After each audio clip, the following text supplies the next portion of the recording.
Halo teman-teman, saya akan memberikan beberapa poin supaya kita bisa menaikkan harga di barbershop kita.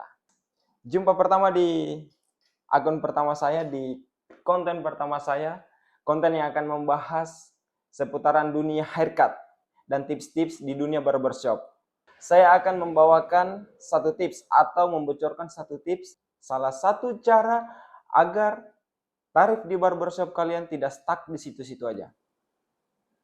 Mungkin teman-teman ada usaha barbershop, punya usaha barbershop yang mungkin tarifnya masih di 10.000, 15, 20. Mungkin untuk Indonesia tarif 25 itu sudah termasuk tinggi ya teman-teman. Tapi kenapa sih? Ada juga barber-barber yang punya tarif di 50.000, 70, 80, bahkan sekarang ada yang ratusan ribu loh teman-teman. Kenapa kita hanya mau stuck di situ-situ aja, 15, 20? Oke, saya paham. Bang, saya kan tinggalnya di desa, di pelosok. Orang-orang di sini bla bla bla bla. Oke, saya paham. Tapi setidaknya naik sedikit. Jangan stuck di situ-situ aja, teman. Apalagi teman-teman yang sudah punya barbershop sendiri dengan tarif yang mungkin 10.000, 15, 20 itu sudah berjalan lama. Tentunya mungkin sudah saatnya teman-teman untuk naikkan tarif itu. Ya, tentunya untuk menaikkan tarif ada langkah-langkah atau tutorial yang harus dipenuhi supaya customer juga tidak merasa, kok tiba-tiba mahal sih? Kok tiba-tiba gini sih ya? Itu adalah satu asumsi yang harus kita hindari teman-teman. Caranya gimana? Yang pertama, jika teman-teman ingin menaikkan tarif di barbershop, salon, atau dimanapun tempat teman-teman nyukur, tentunya adalah skill. Teman-teman harus menaikkan atau meng-up skill yang teman-teman punya. Caranya gimana? Kalau cara saya pribadi yang saya lakukan kemarin, saya itu menghilang teman-teman. Dalam artian, bukan menghilang ke sini enggak. Cara saya menghilangnya itu termaksud elegan teman-teman. Karena begini ya, tarif pertama di tempat saya ini, itu tarifnya 15.000 teman-teman. Kemudian saya up menjadi 20 karena saya sudah memasang AC teman-teman pada saat itu. Pada saat saya pindah pertama di sini itu hanya tarif 15.000 dengan alat-alat seadanya, dengan kipas. Tapi di sini saya tidak menekankan teman-teman harus punya AC agar menaikkan harga, tidak. Saya tidak menekankan teman-teman harus punya AC agar menaikkan harga, tidak. Yang saya tekankan pertama tentunya itu adalah kayak tadi, skill. Skill yang betul-betul teman-teman punya harus betul-betul di-up. Caranya gimana? Belajar. Belajarnya di mana? Bisa di YouTube, di mungkin ke barbershop lain. Seperti cara saya kemarin itu teman-teman, cara menghilang saya itu adalah ke barbershop lain. Barbershop lain, kok kamu punya barbershop lain, tapi ke barbershop orang sih? Kan lebih enak kerja di tempat kamu sendiri, bisa atur waktu sendiri, bisa bla bla bla. Oke. Pada saat itu saya nggak ngejar uang teman-teman. Tapi yang saya kejar itu adalah skill. Kemana saya pergi pada saat itu? Ke barber yang tarifnya over 50.000 teman-teman. Jadi pada saat itu saya mencoba cari loker di seputaran kabupaten saya atau kabupaten kota saya itu, Kabupaten Morowali. Itu saya mencoba cari barbershop yang membutuhkan karyawan, tetapi dalam kurung barbershop itu harus mewah teman-teman.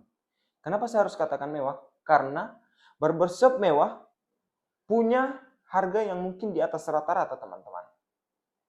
Saya nggak peduli skillnya sini situ, enggak. Saya nggak peduli teman-teman. Yang saya peduli saya harus ke situ. Saya harus ke situ. Bagaimana saya mencuri ilmu-ilmu di situ, bagaimana saya mencuri mindset-mindset di situ. Tentunya saya ke barbershop yang bisa dikatakan barbershop mewah di daerah saya. Di harga over 50.000. Nah, ketika saya di situ, saya akhirnya sadar teman-teman.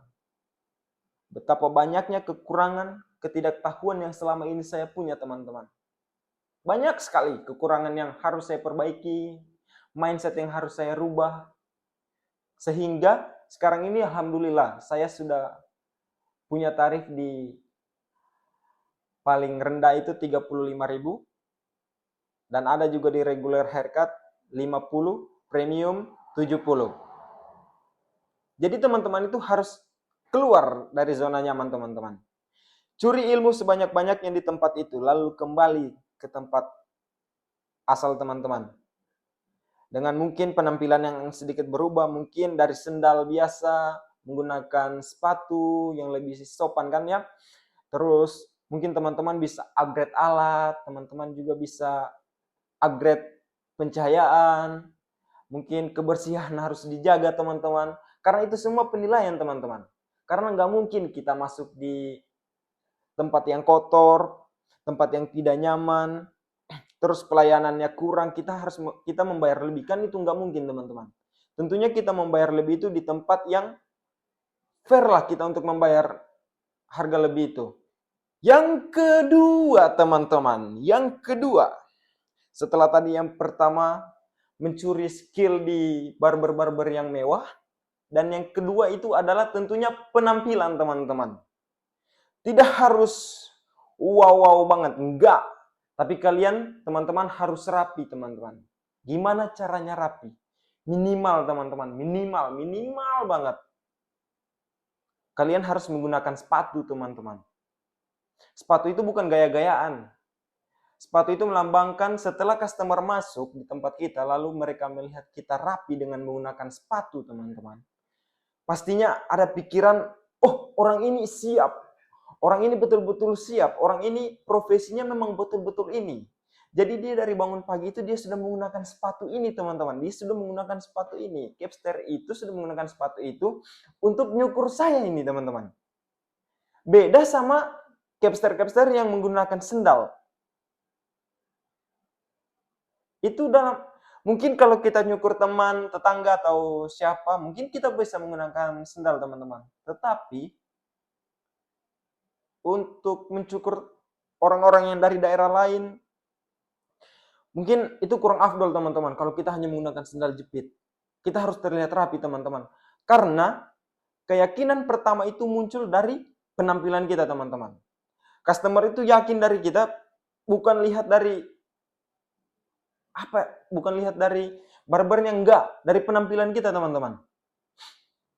Dia enggak lihat wah di sini pakai mesin JRL, di sini trimmernya wall, di sini dryernya pakai JRL. Enggak teman-teman. Yang pertama dilihat customer itu adalah penampilan. Bagaimana caranya? Enggak, teman-teman enggak harus pakai celana panjang, enggak harus pakai baju kemeja, enggak harus pakai jam tangan. Kalaupun mau pakai jam tangan itu sebagai aksesoris tambahan mungkin lebih bagus teman-teman. Seperti kalung, apalagi yang culture kan seperti sekarang ini anak muda pasti banyak yang mau teman-teman. Tapi yang saya tekankan di sini itu adalah sepatu teman-teman. Minimal kalau nggak mau pakai sepatu yang ribet, sekarang itu ada opsi lain teman-teman. Jadi teman-teman bisa menggunakan sendal sepatu seperti yang saya gunakan biasa. Jadi mata kaki, jari-jari kaki itu tidak terlihat teman-teman sama punggung kaki. Jadi dia simpel teman-teman. Kesannya seperti kita menggunakan sepatu, tapi lebih baiknya itu menggunakan sepatu teman-teman. Di situ karena seperti saya katakan tadi, sepatu itu melambangkan kesiapan kita teman-teman. Jadi orang itu pertama melihat kita terdoktrin bahwa oh orang ini betul-betul siap untuk mencukur saya. Jadi dia masuk teman-teman. Seperti itu. Itu cara kedua teman-teman. Dan yang keempat, teman-teman, adalah kebersihan. Dari kebersihan tempat duduk, kebersihan kursi, kebersihan alat, kebersihan tempat, lantai. Pokoknya semua harus teman-teman perhatikan. Karena itu adalah salah satu hal yang paling penting menurut saya teman-teman. Kita nggak pernah melihat hotel-hotel mahal itu kotor teman-teman, enggak. Sama juga dengan barber-barber seperti ini. Ketika kita ingin menaikkan harga, tentunya kita harus menjaga kebersihan teman-teman. Walaupun skill kalian udah oke, penampilan kalian udah oke, tapi ketika tempat kalian kotor, alat kalian kotor, itu kurang afdol teman-teman. Jadi betul-betul jaga kebersihan tempat. Caranya seperti apa? Cara yang saya lakukan setiap hari untuk menjaga kebersihan itu adalah pada saat saya mau open di pagi itu. Atau mungkin teman-teman lebih baiknya pada saat closing. Itu terserah teman-teman, tergantung kenyamanan teman-teman saja. Yang penting pada saat open, pada saat sudah siap untuk beroperasi, pastikan barber teman-teman dalam keadaan bersih. Dan alat-alatnya juga dalam keadaan bersih. Seperti itu teman-teman. Terutama di alat juga teman-teman. Karena tidak semua orang itu mau dengan alat-alat yang kotor untuk menyentuh rambut kepala mereka teman-teman. Saya pribadi nggak mau tuh barber-barber yang yang punya alat-alat kotor, yang rambut si ini, rambut customer udah banyak di mata-mata clippernya, mata trimmernya, itu langsung dipakaikan ke gue nggak mau teman-teman. Kita harus membersihkan dulu. Jadi teman-teman harus mengutamakan kebersihan.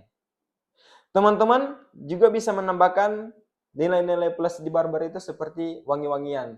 Mungkin bisa menggunakan wangi-wangian dari untuk yang masih mungkin yang masih menggunakan kipas itu bisa menggunakan Stella atau banyaklah merek-merek lain yang bisa membuat harum ruangan kita teman-teman. Itu bisa menjadi nilai-nilai plus teman-teman.